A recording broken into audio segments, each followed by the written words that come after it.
And while the death toll is rising, another set of figures is shrinking. That's China's economy. It has contracted by 6.8%, the first time in more than 40 years. This drop came in the first 3 months of 2020. The last time something like this was seen was in the year 1976. The fall truly ends China's golden era of economic growth.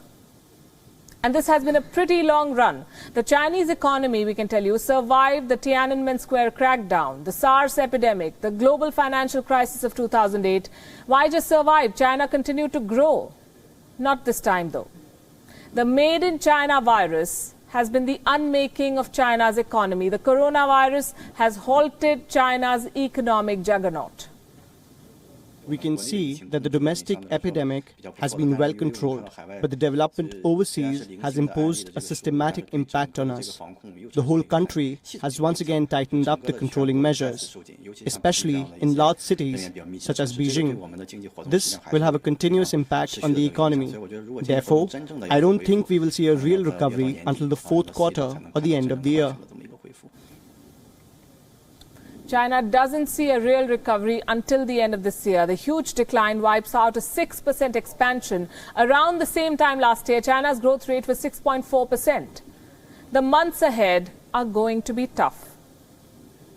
In 2003, the economy was in a rising channel, so the recovery was very quick after a short period of fluctuation. Now, even without the epidemic, the economy was under downward pressure.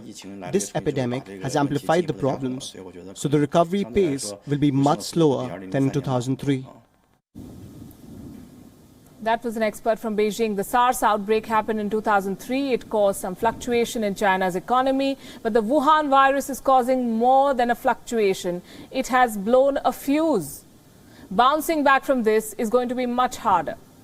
Not just because of the slowdown in economic activity at home, but also because of the new challengers in the global market.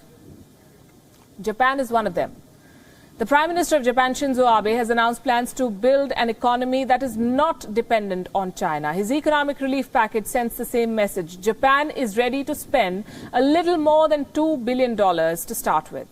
The fund will be given to Japanese businesses who are ready to move back from China.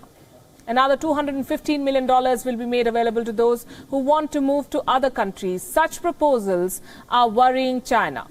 A report in the Nikkei Asian Review says that a quote-unquote heated debate is underway in China's political circles. Leaders of the Communist Party in Beijing are concerned. They are worried about companies withdrawing from China. Soon after Japan announced its plans, the Chinese leadership went into a huddle.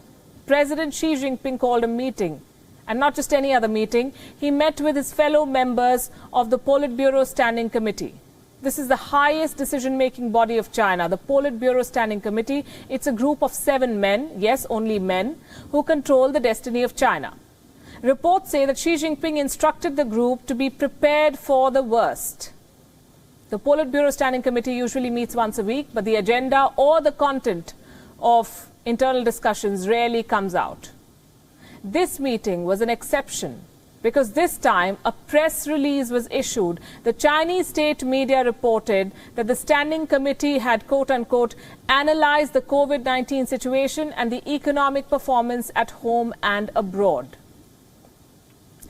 Clearly, economy is weighing on the mind of Xi Jinping, perhaps astrology too.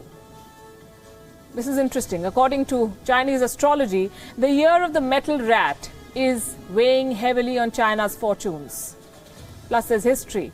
Every time the year of the metal rat rolls, a major incident takes place, or so the Chinese say. The local press has detailed reports on this. I'm not inclined to dwell on astrology, so we will focus on the trends here. Global markets are bleeding. The world's appetite for Chinese goods has reduced. This means a two-pronged challenge for Beijing. First, bring the factories back on track, resume normal business activity, and second, keep the businessmen in China, prevent them from leaving. How will they do it? China has a 5-letter solution to most problems: money. This time too, Beijing is ready to whip out the checkbook. China has signaled that a significant economic stimulus is on its way. It looks like China wants to spend its way out of the crisis. What about the rest of the world? They too will have to shell out to revive the economy. Perhaps It's time for world leaders to start sending their bills to Beijing.